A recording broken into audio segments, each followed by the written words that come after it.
नमस्कार दोस्तों, इस समय हमारी मौजूदगी जौनपुर ज़िले के सरपराह थाना क्षेत्र के अंतर्गत एक ग्राम सभा पड़ता है बूढ़ोपुर। और आपसे बताते हैं यहाँ पर आज हम भीम आर्मी को टारगेट नहीं करेंगे, आज हम किसी को टारगेट नहीं करेंगे। लेकिन हाँ, दर्द ऐसा है कि हम आपसे अगर बयां करेंगे तो आप भी रो देंगे, आपके अंदर भी इंसानियत। यहाँ पे एक बहन के साथ में बहुत गलत हुआ, और बहन के साथ में जो गलत हुआ कहीं न कहीं दिल झकझोर देने वाली घटना। आपसे बता रहे हैं, एक बच्ची, नाम क्या था? प्रीतमाला। एक बच्ची जिसका नाम प्रीतमाला था। यहाँ पे इनके पुत्र नहीं, लेकिन ये माँ बाप ये सोचें कि हमारी बच्ची पढ़ेगी, डॉक्टर बनेगी और हम उसे ही अपना पुत्र समझेंगे। लेकिन मामला ये हुआ साहब, एक मनीष नाम का डॉक्टर, विशाल नाम का डॉक्टर, जिसकी यहीं सायगंज के पास हॉस्पिटल है, और आपसे बताते हैं कि उस लड़की का दुरुपयोग करना चाहा। उसके साथ में अपना, आप समझ सकते हैं एक पुरुष एक लड़की से क्या चाह सकता है। ऐसा ही मामला है, ऐसा ही वो चाहा। लेकिन मामला ये हुआ कि लड़की शरीफ थी, लड़की बदचलन नहीं थी, लड़की शरीफ थी, और वह उस डॉक्टर को इग्नोर कर गई। और डॉक्टर क्या किया, आपसे बताते हैं कि उसको इतना परेशान किया कि वह बच्ची अपने आप को इस दुनिया से विदा कर लेती है। आपसे बताते हैं वही कमरा है जिस कमरे में लड़की अपनी अंतिम बार सांस ली होगी। और आपसे बताते हैं कमरा जो है कहीं ना कहीं एक भय का माहौल की वजह से घर वाले भी इसको बंद कर दिए हैं कि हमारी बच्ची इसी में थी, हम कैसे जाएं इसमें। और ये देखिए माता जी हैं, कहीं न कहीं स्तब्ध हैं, परिवार है पूरा स्तब्ध है। और दुख की घड़ी में देखिए बहन को आपको दिखाते हैं, ये देखिए, ये भी जो है ये उस बच्ची से बड़ी थी, लेकिन ये भी बेचारी स्तब्ध है।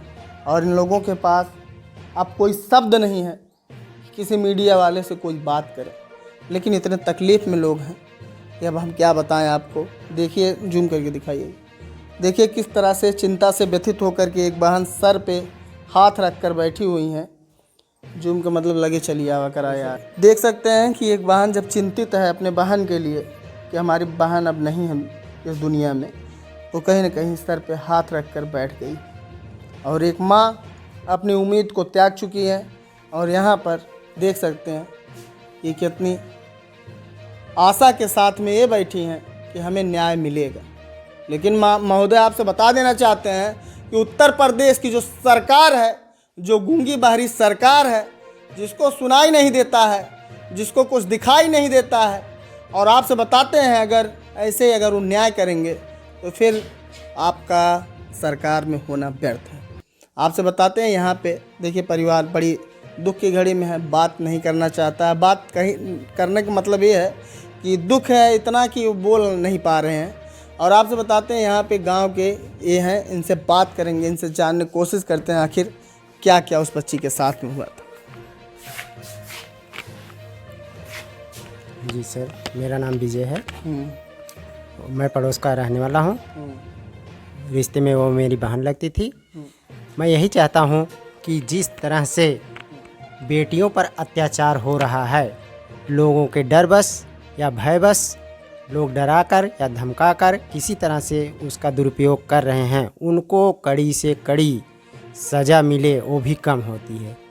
जिस प्रकार से रावण ने सीता का हरण किया, उसका वध राम ने किया, उसी प्रकार से जिस डॉक्टर ने उसका दुराचार किया तो उसका वध होना चाहिए। और ऐसे अत्याचारों को इस धरती पर ना रहें, वही सबसे उचित है। मैं सरकार से यही निवेदन करूंगा, सरकार जल्द से जल्द इस बच्ची के प्रति न्याय दिलाए और डॉक्टर विशाल को कड़ी से कड़ी सज़ा, फांसी की सज़ा दे दे, वो भी कम है। समझ सकते हैं साहब, जब कोई परिवार घर से जाता है तो तकलीफ़ कितनी होती। आपसे बता दें कि ये परिवार काफ़ी सपने लेकर के उस बच्ची के प्रति दुनिया में थे, लेकिन अब दुनिया में रहना ना रहना सब व्यर्थ है। मामला ये है कि माँ है और इनके एक पुत्र थे जो अब नहीं है, और उसी पुत्री से इनका सब कुछ सपना था जो टूट गया है। और आपसे बताते हैं इस मामले में वो जो डॉक्टर है विशाल है, विशाल ना, जो डॉक्टर विशाल है उसको कड़ी से कड़ी सज़ा मिलनी चाहिए। और आपसे बताते हैं जो जौनपुर के एसपी हैं, अगर इस मामले में साहब आप लोग ध्यान देंगे तो शायद वो छूटेगा नहीं। अगर और मामलों जी हमें न्याय चाहिए, सरकार हमें न्याय दिलावे। हमरे बेटी क्या के कहना चाहेंगे सरकार से? सरकार मोदी योगी से हमारी ये रिक्वेस्ट बा कि जैसे हमरे बच्ची के साथ डॉक्टर आत्महत्या करे के मजबूर कर दे, वैसे सरकार विशाल डॉक्टर के फांसी की सज़ा दे। डॉक्टर के मौत बहुत ज़रूरी बा और जल्द से जल्द मौत दे, विशाल के फांसी की सज़ा दे। आपसे फिर किसी वीडियो में मिलेंगे, तब तक के लिए आपसे जय हिंद बोलते हैं।